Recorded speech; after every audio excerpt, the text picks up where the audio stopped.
আসসালামু আলাইকুম, কেমন আছেন সবাই? আজকের রেসিপি আমার ভেজিটেবিল চপ।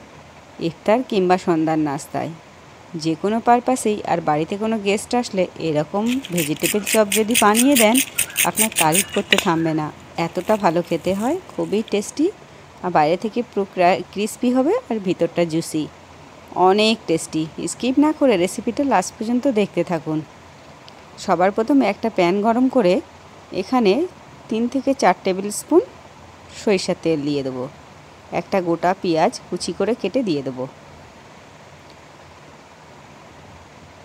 পেঁয়াজটাকে একটু ভেজে নেব হালকা।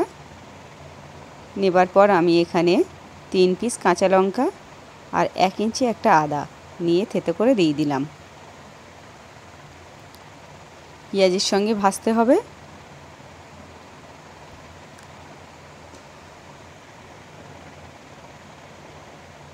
এবার গোটা জিরা দেব হাফ টিস্পুন, আর এখানে ভাজা বাদাম দিলাম। আপনারা চাইলে কাঁচা বাদাম দিতে পারেন। একই সঙ্গে ভেজে নেব। গ্যাসের ফ্লেমটা মিডিয়ামে রাখতে হবে, আর অনবরত নেড়ে সমস্ত মশলাগুলো একটু ভেজে নিতে হবে। কাঁচা গন্ধটা একটু চলে যায় যেন, এরকম পর্যায়ে ভাজতে হবে। এবার বিট আর গাজর মিহি করে কেটে রেখেছি দিয়ে দেব। আর এখানে গ্রেটার দিয়ে যদি গ্রেট করতাম না, তো ভেজিটেবল চপগুলো বানানোর সময় ভেঙে যেতে পারে, সেই জন্য আমি মিহি করে কেটে নিয়েছি। এটাই ভালো প্রসেস। তো খুব একটা জল ছাড়ে না, সেই জন্য চপগুলো খুব সুন্দরভাবে টাইট থাকে। এবার একে একে সব মশলাগুলো দেব। হলুদ গুঁড়ো, লঙ্কা গুঁড়ো, গরম মশলা গুঁড়ো, ধনিয়া গুঁড়ো, জিরা গুঁড়ো, গোলমরিচ গুঁড়ো, আর এখানে দেব হিং আর আদা বাটা দিয়েছি। এই সমস্ত মশলার সঙ্গে খুব ভালো করে মিশিয়ে দিতে হবে। ততক্ষণ পর্যন্ত রান্না করব যতক্ষণ না গাজর আর বিটটা সফট হয়ে আসছে। ভালো করে কিন্তু সবজির সঙ্গে কষিয়ে নিচ্ছি।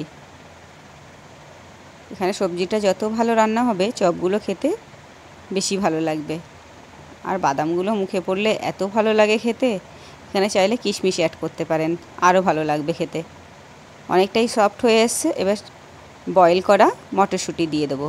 সরি, এটা মটরশুঁটি না, তবে মটরশুঁটি চাইলে দিতে পারেন। আর শেষে একটু আমচুর পাউডার দিয়ে দিলাম। আমচুর পাউডারটা দিলে এর স্বাদ অনেক গুণ বেড়ে যাবে। বয়েল করে রাখা আলুটা দিয়ে দেবো। 2 পিস আলু টুকরো করে কেটে সিদ্ধ করে নিয়েছি, সেটাকে এবার দিয়ে দেবো। খুব ভালো করে মিশিয়ে দেব। আর ধনিয়া পাতা কুচি।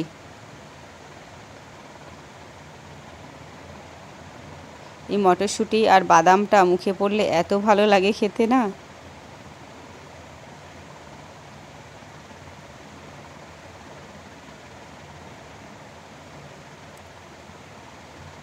আলুর যে বড় বড় টুকরোগুলো থাকে একটু ভেঙে ভেঙে দিচ্ছি। একটা দুটো টুকরো থাকলেও কোনো সমস্যা নেই, এটা ফাটবেও না, খুব একটা কোনো অসুবিধা হয় না।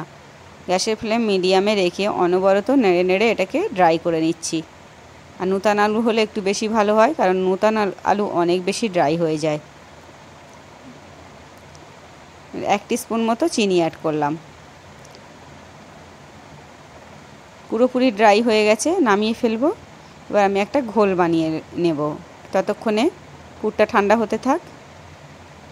এখানে হাফ কাপ ময়দা আর হাফ কাপের থেকে একটু কম কর্নফ্লাওয়ার নিয়েছি, আর সামান্য একটু লবণ দিলাম। দিয়ে একটা ঘোল বানিয়ে নিয়েছি। ঘন হবে কিন্তু ঘোলটা, বেশি পাতলা হবে না, তাহলে কোটিংটা ভালো হবে। পুরো ঠান্ডা হয়ে গেছে।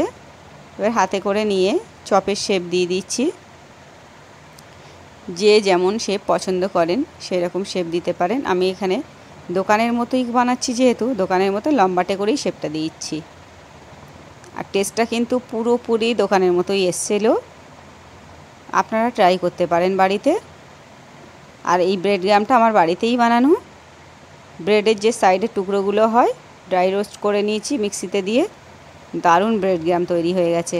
ঘোলে ডুবিয়ে নিয়ে তারপর ব্রেড গ্রামে দিয়ে গড়িয়ে নিতে হবে। আর কোটিংটা কিন্তু একটু চেপে চেপে করতে হবে, নাহলে ছেড়ে যাবে তেলে দিলে। খুব ভালো করে কোটিংটা করে নিয়েছি। আর যেহেতু রমজান মাস চলছে, ইফতারের জন্য বানাচ্ছি, এই দুপুরেই এটা বানিয়ে আমি ফ্রিজে রেখে দিয়েছিলাম। 2-3 ঘন্টা ছিল, তারপর বার করে সঙ্গে সঙ্গেই আমি এটা তেলে ফ্রাই করেছি।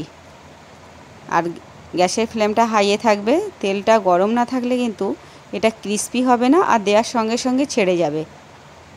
চপ ভাজার ক্ষেত্রে সবসময় তেলটা গরম থাকতে হবে। কোটিংটা কত সুন্দর আছে, ছেড়ে যায়নি কিন্তু।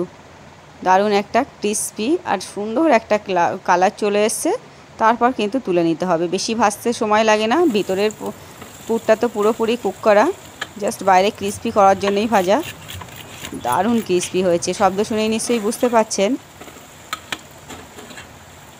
খুব লোভনীয় একটা রেসিপি। এত টেস্টি হয়েছিল ভেজিটেবল চপগুলো, বাড়ির সবাই খুব তারিফ করেছে। আপনারা কিন্তু এইভাবে বাড়িতে ট্রাই করতে পারেন, আর বাড়িতে গেস্ট আসলেও দেবেন, খুব ভালো লাগবে খেতে। আর তারাও ভালো বলবে আপনাকে, রেসিপি জানতে আগ্রহী হবে। আমার এখানে পুরোপুরি ভেজিটেবল চপগুলো রেডি। আর এটা বানাতে আমার একটা গোটা বিট আর 2টো মিডিয়াম সাইজের গাজর লেগেছে, আর 2 পিস সিদ্ধ আলু লেগেছে। পুরো কমপ্লিট। আমি একটু সার্ভ করলাম, পুরো দোকানের স্টাইলে সার্ভ করছি। একটু গাজর বিট কুচি, আর সঙ্গে আমার কাছে কাসুন্দি ছিল আর টমেটো সস। কাসুন্দি দিয়েও দারুণ খেতে লাগছিল।